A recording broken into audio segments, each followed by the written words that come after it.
Hermanos y hermanas, mientras realizaba la reflexión para este fin de semana, una pregunta saltaba a la mente constantemente y es: ¿qué difícil se nos hace hoy ser cristianos?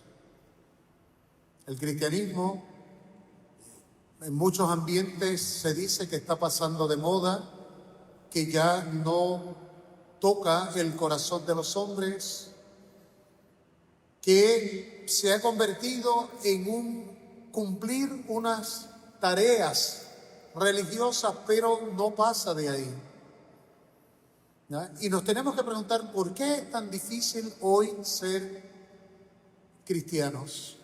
¿Por qué es tan difícil vivir el catolicismo? Yo creo que hay unas cosas que permanecen a lo largo del tiempo. Una de ellas la hemos escuchado en la primera lectura del profeta Jeremías. Hermanos y hermanas, Jeremías, profeta del Señor, tiene la gran encomienda de hablar en nombre de Dios al pueblo escogido. Pero, como en todos los casos y como sucede siempre, cuando el profeta habla cosas buenas, todo el mundo lo aplaude.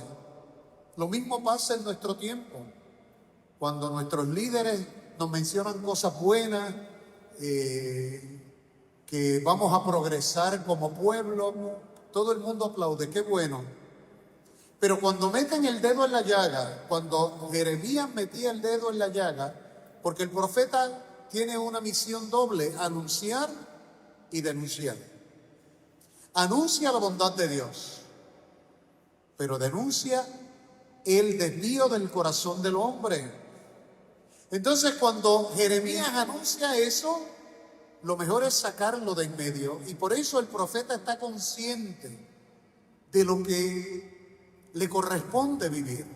Oía la acusación de la gente, dice la primera lectura: pavor en torno, delátenlo, vamos a delatarlo. Mis amigos acechaban mi traspié, a ver si engañado lo sometemos y podemos vengarnos de él. Esto será una constante para todos aquellos que asuman el talante de llevar el mensaje de Dios. Pasó ayer y pasa hoy.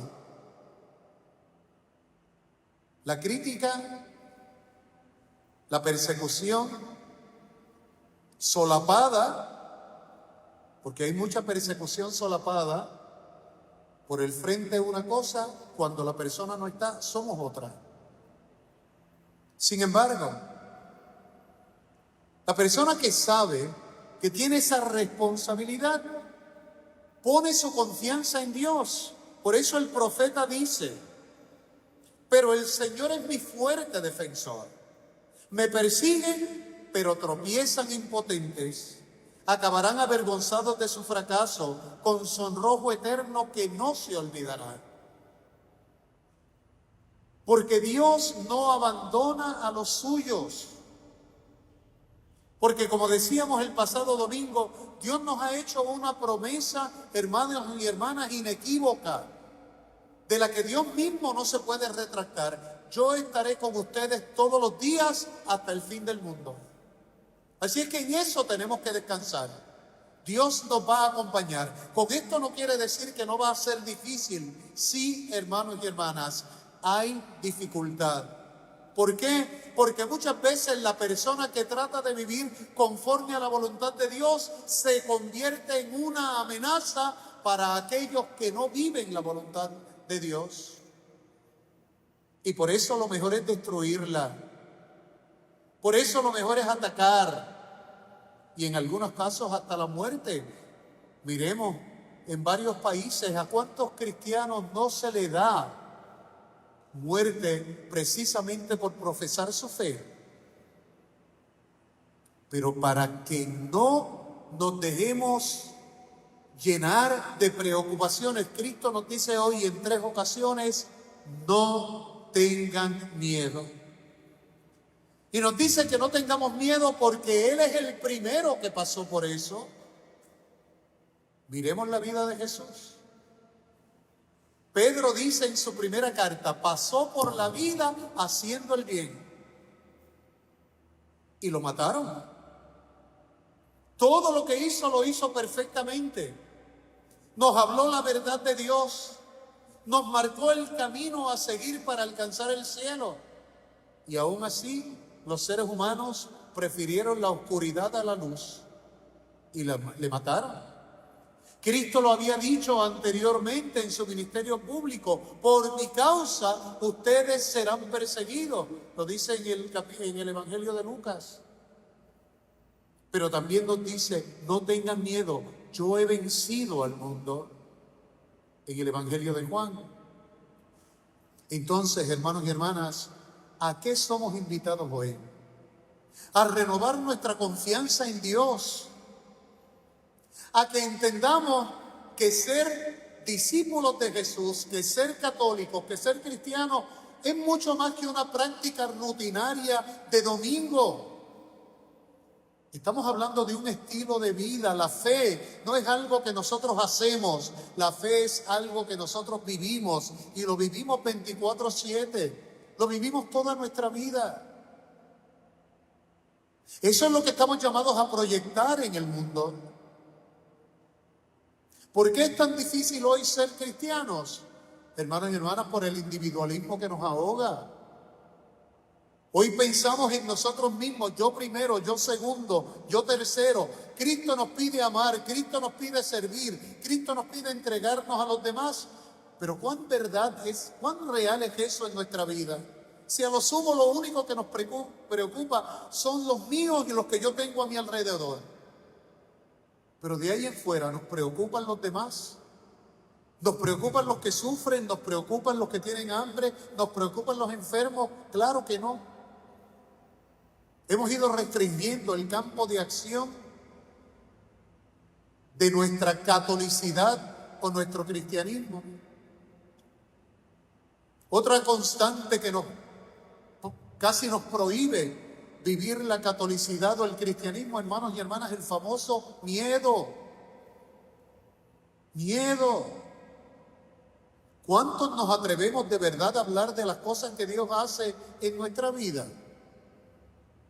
Cuando estamos en nuestros círculos de amistades, hoy, un día como hoy, Día de los Padres, donde seguramente nos vamos a reunir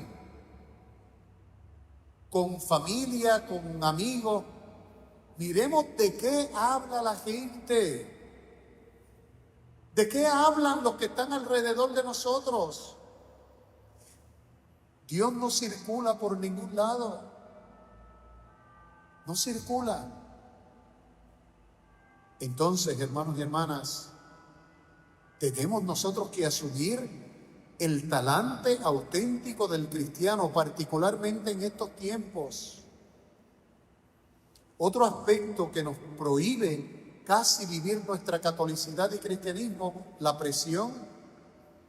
Si es que gran número de nosotros estamos presionados por un mundo que nos dice qué comer, qué vestir, cómo actuar, qué ver. Y la preocupación constante por el qué dirán, porque nos preocupa más llenar las expectativas de los hombres, olvidándonos de lo que Dios pensará de nosotros. Si comenzamos a buscar razones, no terminaríamos, hermanos y hermanas. Lo importante quizá no es que nos preguntemos por qué hoy podemos o nos cuesta vivir la catolicidad como Cristo quiere. Yo creo que la pregunta debe ser: ¿cómo yo hoy, en este mundo en el que estoy, puedo vivir como católico? Esa sí es una pregunta interesante. ¿Cómo yo puedo vivir mi condición de bautizado, mi condición de hijo e hija de Dios? ¿Cómo yo puedo responder a la invitación que me hace Jesús? Por eso tenemos que pedir al Señor que nos conceda una gracia muy especial. Y es la gracia de dar vida a lo que ha definido nuestra existencia. Esa catolicidad que debe manifestarse, repito, no en una participación esporádica en un acto religioso, que tiene que manifestarse en nuestra vida. en mis palabras, en mis acciones, en mi servicio, en mi manifestación del amor. Que yo me atreva a dar la cara por Dios, por Jesús. La conclusión del Evangelio, y con esto termino, es fundamental. Y ojalá nos llevemos eso hoy. Este Evangelio concluye diciéndonos: a quien se declare por mí ante los hombres, yo también me declararé por él ante mi Padre que está en los cielos. Y si uno me niega ante los hombres, yo también lo negaré ante mi Padre que está en los cielos. Cuidado, porque podemos ser los mejores católicos y los más perfectos dentro de la celebración eucarística, siguiendo los ritos cada uno y cumpliendo con las exigencias de los ritos. Pero es aquí donde Dios necesita que yo sea testigo suyo. Es aquí donde Dios quiere que yo sea su seguidor. Aquí vengo a alimentarme, pero Dios donde necesita que yo sea su testigo es fuera de estas cuatro paredes.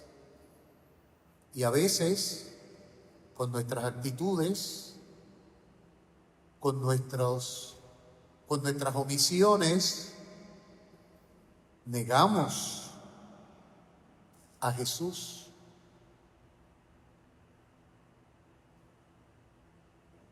Si alguien me niega ante los hombres, yo también lo negaré ante mi Padre del cielo.